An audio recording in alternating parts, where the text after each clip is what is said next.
Hi. Hi. Hi, everybody. It's The Gathering, and I'm Brittany. I'm Carlisha. And I am Janelle, and we are so excited once again to be here with you guys. What we're more excited about is the fact that fall is in the building, okay? Up in And here. we thought it would be really, really fun if we brought you some of our fall finds. Fall is, I think, a lot of our favorite season or very close to one of our favorite seasons. So today we are going to talk about lippies. Yes, we love a good lippy, and so we wanted to share some of our favorite fall lips. And so I'll share mine really quickly. Here we have, I hope you guys can see that all right, but it is just a really simple lip color from Nika K. Is it Nika K? Yeah, Nika K. It's a New York brand. It's sold at your local beauty supply store. And this color is red oak. Super simple. Y'all can see that. Yes, it looks good too, friend. And it doesn't give you anything really. So it stays on your lips. Come on, no transfer. That's where it's supposed to stay, on the lips. I love it. What you got on, Britt? So I have on, let's see if I can see it. Can you see it kind of okay? Mm-hmm. It is, the shade is Chili, and it's by our good old friends over there at the MAC counter. And it's an orangey, reddy, kind of rusty type of situation. And I did it with a simple brown liner, and that's all you got. Just some good old fall orange, burnt orange. I love that color. I love like mustards and stuff, but I love a good burnt orange during fall. I like that. Both of you guys have some super cute lippies, but when fall comes, the first thing I can think about is a very deep, vampy, maroon, burgundy look. That is my jam. So I have two favorites. One of my favorites is also by MAC. It's called Sin. It's a very pretty brownish, reddish color. The one I'm wearing today is by ColourPop. And this one is called Sassy, but another one from ColourPop is called LAX. So it's a really pretty, beautiful, deep shade. I have it also on with a MAC liner. It's my go-to fall lip. ColourPop is super expensive, guys. You can buy it online, and it's also sold at Ulta, like $6.99. Really good, affordable lip. Get you some ColourPop in your life. ColourPop stays on your lips well too. They does. have very little transfer, which is good. Yeah. Yes. Yeah, definitely. And in the fall, we like to drink warm drinks to kind of keep ourselves really feeling good and warm and toasty. So you don't want that all over your cup, all over, you love us. You know what I'm saying? You want it to stay on. Just kidding. But why don't we hop into it? We have a lot of things that have been on our hearts and on our minds that we want to talk about. And one of the first things is the recent Breonna Taylor ruling. Yeah.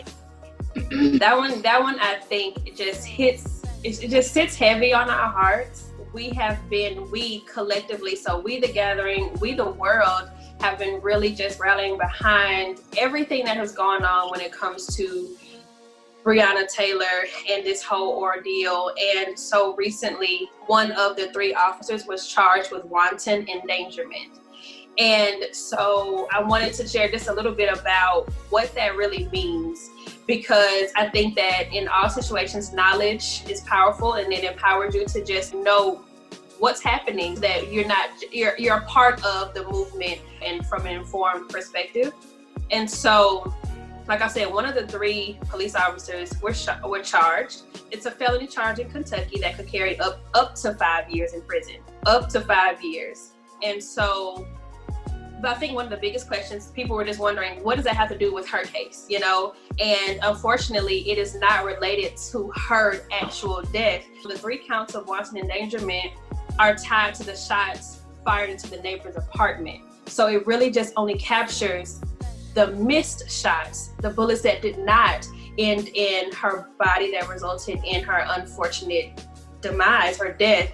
So wanton endangerment is for those shots that entered into the neighbors' apartments that damaged their property, but it has nothing to do with what ended up happening to her. And so people are, of course, rightfully so outraged, because it's literally, you're saying that we're charging you for what did not happen to her. And that is a crime, I think, all in and of itself. Well, it's so sad. I think that we've all been really championing for so long for justice for Breonna Taylor, and it feels like it was somebody's job to comb through the laws and like find the most minuscule thing that somebody can be charged with. And I remember on the next day after being on social media and seeing the meme, Breonna, I'm so sorry that your walls received justice before you did. So drywall and plaster and sheetrock have more value than this young woman's life, and it's so disheartening. And it's a blow because so many people were out there campaigning and protesting, and you might think, why am I doing all this? Like, why do we continue to march and protest and sign petitions if what we do makes no difference, if my voice doesn't matter, if these things keep happening? It can be really easy to give up and to feel like you want to give up and just not want to keep going because my life doesn't matter. My life as a Black person, as a Black woman, is not valued in this country. But we just got to keep going. I'm pretty sure in the 50s and 60s and even before then, people thought that they're seeing no end to what's happening. They're really seeing no product of what they're putting in. So what we're doing today will hopefully change the lives of our future children and nieces and nephews. So we definitely have to keep going because literally humanity depends on it. It does. And I think one more thing that I wanted to mention when you were talking about that meme going around, I saw something going around a little bit prior to the ruling where, you know, her family was offered a few $1 million because of the case. And it was like, how do you determine how much somebody's life is worth? How do you determine? I feel like you can't. I feel like life is priceless. I feel like I am in deep prayer and hope for the Taylor family because I cannot imagine what right now they are dealing with. But what I will say is one of the things that has been mentioned is that there will be a reform in policy in regards to drug raids and things like that. So although we did not get the ruling that we were looking for at all, the facts are still that our petitioning, our championing for her, it did not go unheard. It did not go without affecting something, because I do believe there will be change. If it's small right now, that's okay. But some change is better than no change. And we have to pay attention to even the little things because they do matter, and it can save a life in the future if we change procedure. So I just wanted to mention that. I think that's an excellent point, Janelle. And I brought back to a scripture about not getting weary in well-doing. I think that we just have to continue to stay the course, continue to forge ahead, continue to fight for equality and justice and peace and fairness. We have to continue to do that because, like we both mentioned, these are all seeds that we're planting. We have to continue to till the farm and work hard and believe for a bountiful harvest. So we have to stay the course, and we can't get deterred by pitfalls, by obstacles. Even if they feel like that's all that you're seeing right now, we have to keep going because it is not in vain. And I believe that everything that's going on with Breonna Taylor is still ongoing. The conversations are still very much alive, and so we want to keep rallying behind her and the Taylor family. And every cause that we feel strongly about, we have to keep going because that's the only way that we're going to get somewhere if we keep going. We cannot lose momentum. Even in the face of obstacles, we have to keep going. Yeah. And to kind of swing into a different direction, if we want to talk about continuing to go, I had the unfortunate pleasure of watching the presidential debate the other night. And it felt like they just kept going and going and going. What was that? It felt more like a slap boxing competition. Like, it did not feel like a presidential debate. It really felt like we were in 6th grade on the park, in the playground, and somebody was slap boxing. Like, I'm gonna get you. No, I'm gonna get you. Right. Duck and dodge. What is this? A mess. disappointing is what it is. For sure. Disappointing. I would say disappointing is a good word. That's a very kind word you use, Brittany. I'm trying to be sweet out here, but I mean, because like I said, it didn't feel like it was nothing presidential about it. When you think of presidential, when you think about a presidential suite in a hotel room, when you think about like presidential upgrades, and when you think about the president of the United States, you are thinking elite. There was nothing about that performance that was presidential. It was just disappointing because these are people who are campaigning to run our country, and you can't even have a cordial conversation that is rooted in just your beliefs and what you're promising, and you can't have anything that's rooted in anything. I mean, that's like a simple fundamental compassion and being cordial. Like that's simple, and we couldn't even do that. So how can I trust you to lead my country? But we want to just focus on the fact versus the foolishness. Don't get lost in the sauce. Don't get tricked by all of the noise. You know what I'm saying? Like we have to, like what we're saying, forging ahead.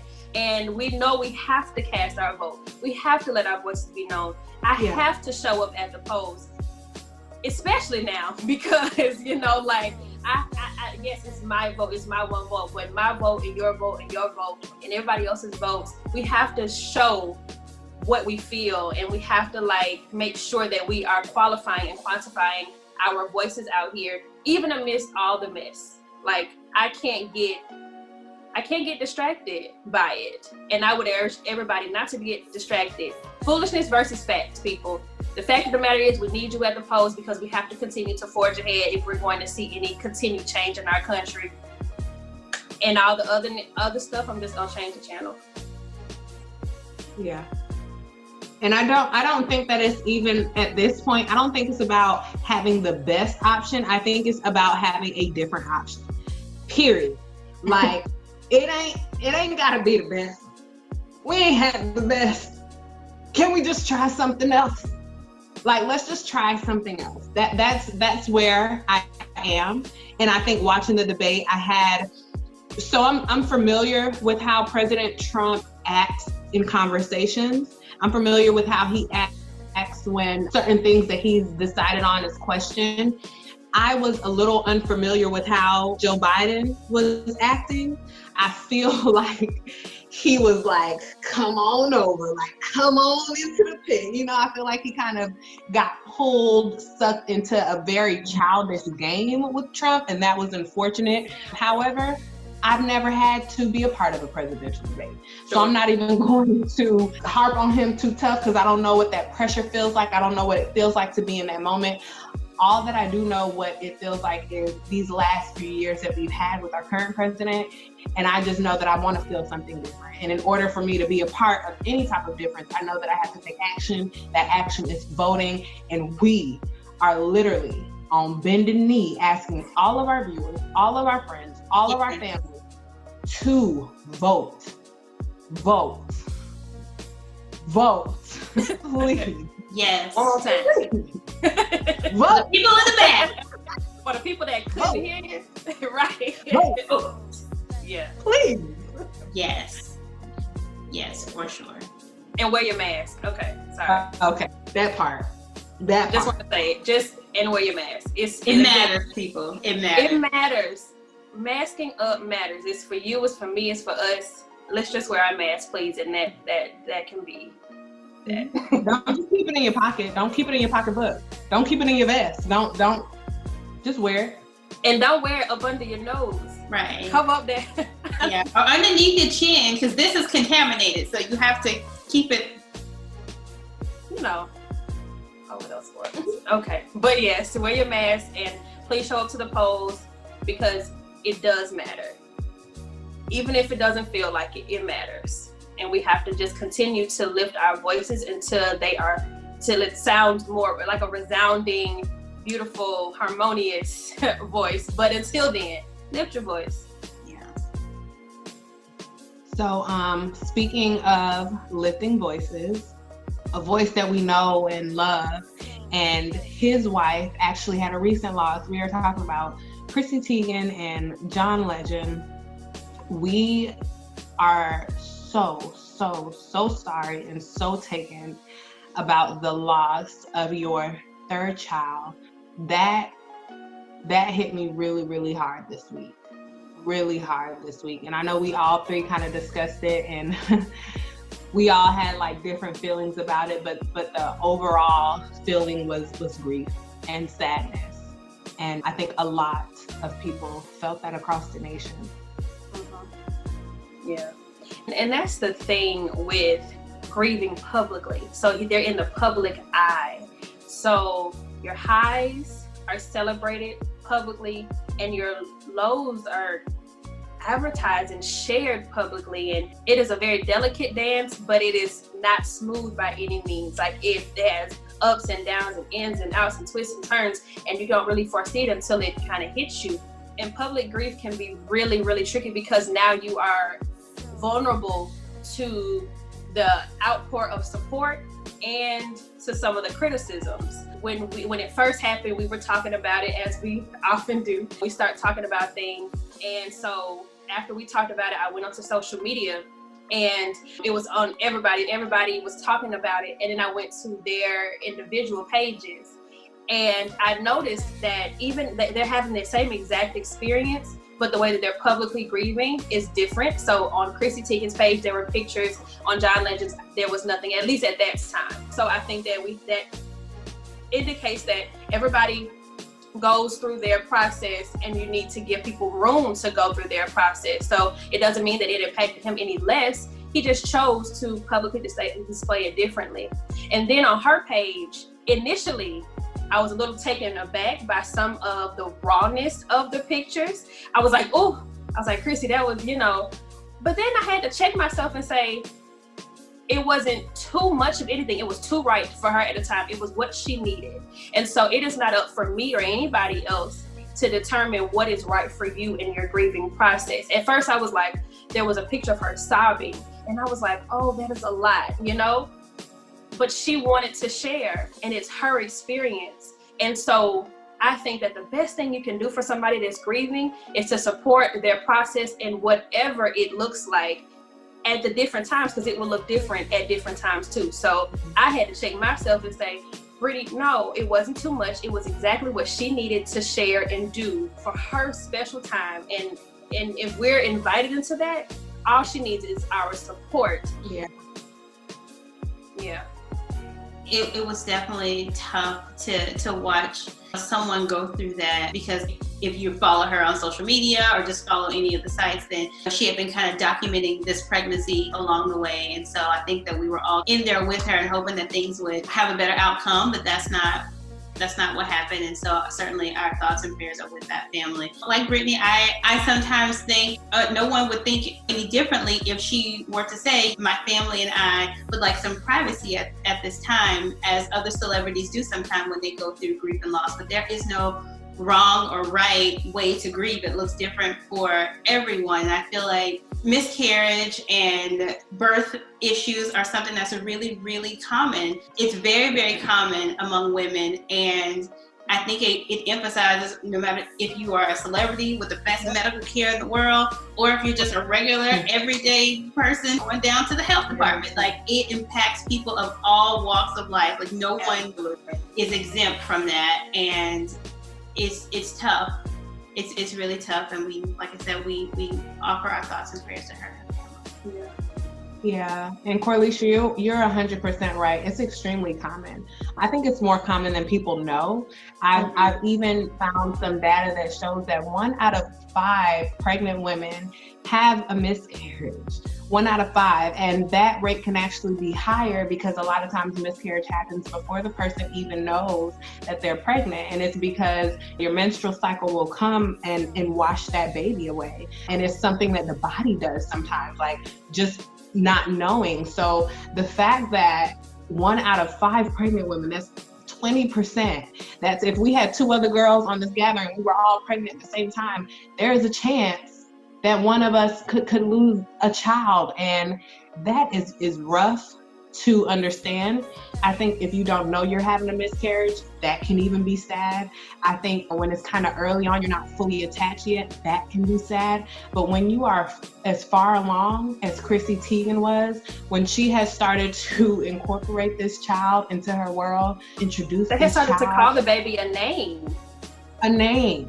And another thing, and I don't know if this is fully true, but I know the first 2 children, they had some assistance with fertility. And with this child, it was said that this was their first time naturally conceiving.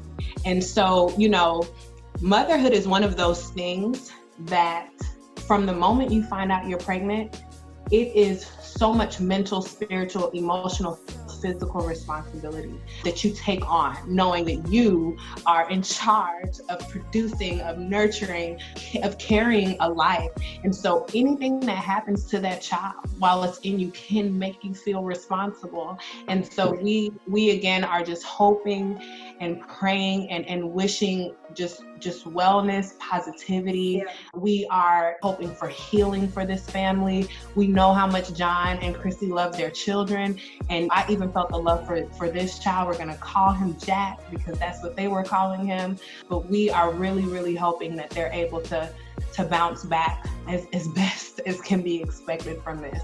And know, even though that baby was not able to come earthside, that we still enjoyed meeting and growing with that child until we could not anymore. So I personally want to thank her because I feel like it's hard to share things like that, and she did a lot. So. Like I said, I think her story is going to help a lot of women feel, because I feel like that can be a very isolating event, and I think her story is going to help so many women not feel alone during that process. Agreed. I think that she's going to giving permission for people to feel, and it's okay, and it can be as out loud or as quiet as you need it to be. But I think that her public display, her vulnerability is giving people permission to feel however you need to. And the only thing that I need from the rest of you guys is just to support me through it. And I think that's the best thing you can do for somebody who's going through. Just be there. Show up, be there, be supportive. That's it. Mm-hmm. And check your judgments, as Corlisha and Brittany put it, check your judgments at the door. Just immediately. Check them at the door.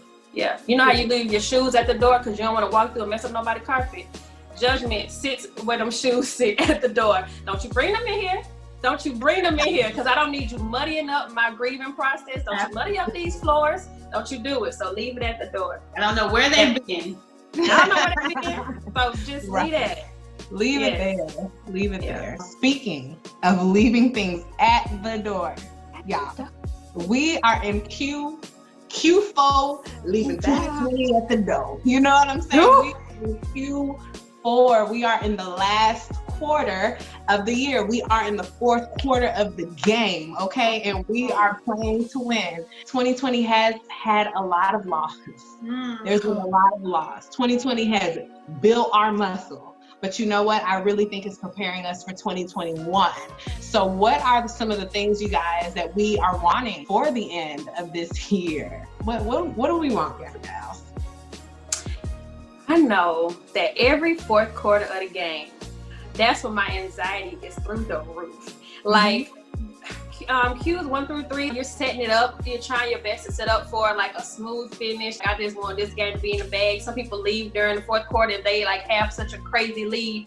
But my favorite games, even though they make me anxious, are the ones that down to the wire, we are trying to figure out what's gonna happen. And I feel like that's what 2020 is doing, down to the wire. We don't know, like literally every morning we wake up, we check all of our notifications and turn on the news, and we just don't know what's gonna happen.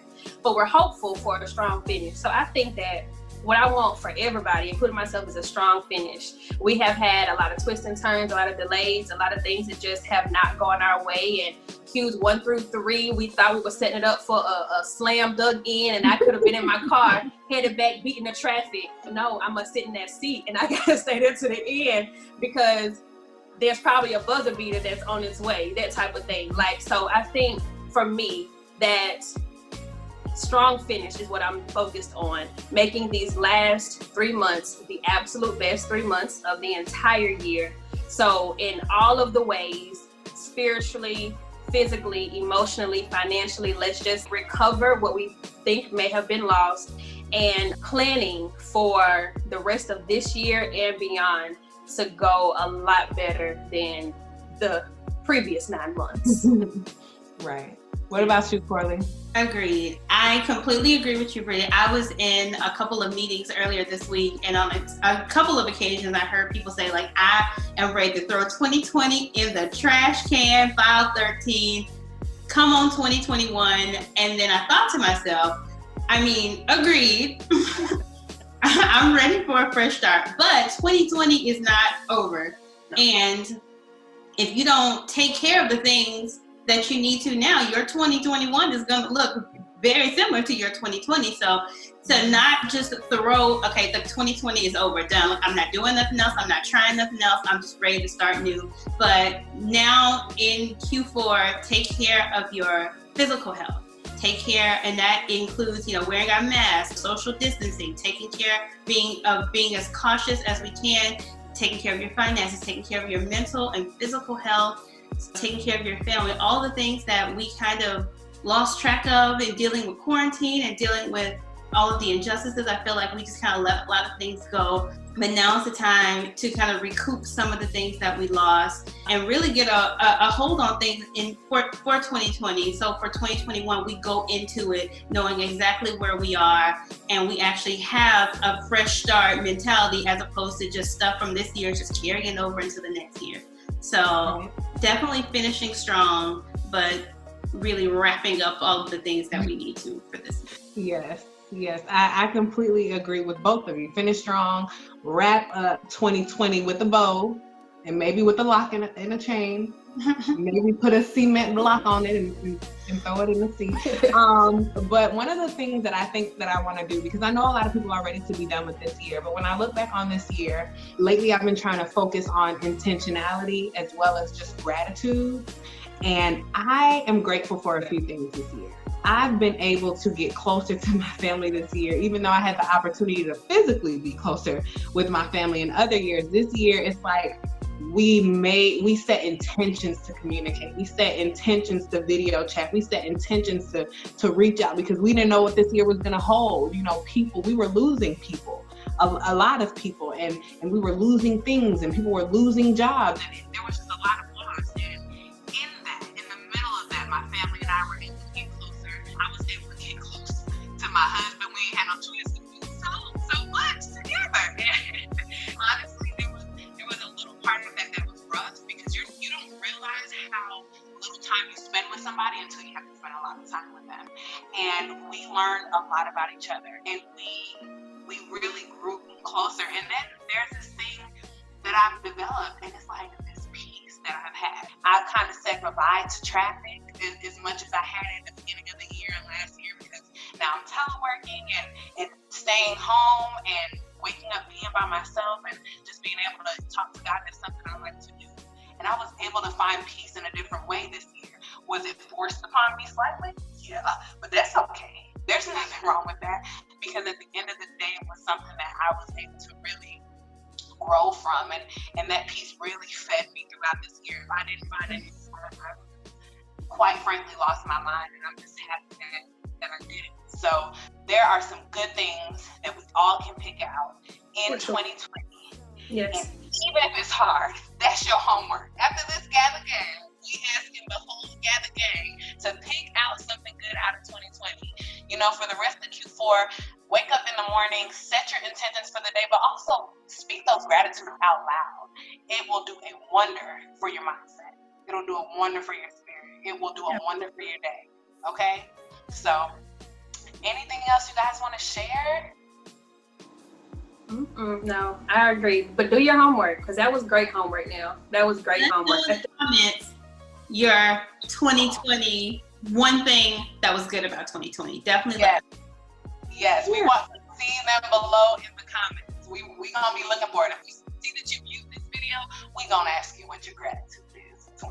And you don't get no homework pass, because you gotta do your homework. So do your homework, because the homework is gonna be good for you. It's not gonna be hard. It's gonna be good for you. It's good. So that was good. As always, we just want to thank you guys for gathering with us and spending some of your time with us. We enjoy it, and we hope that you enjoy it just as much.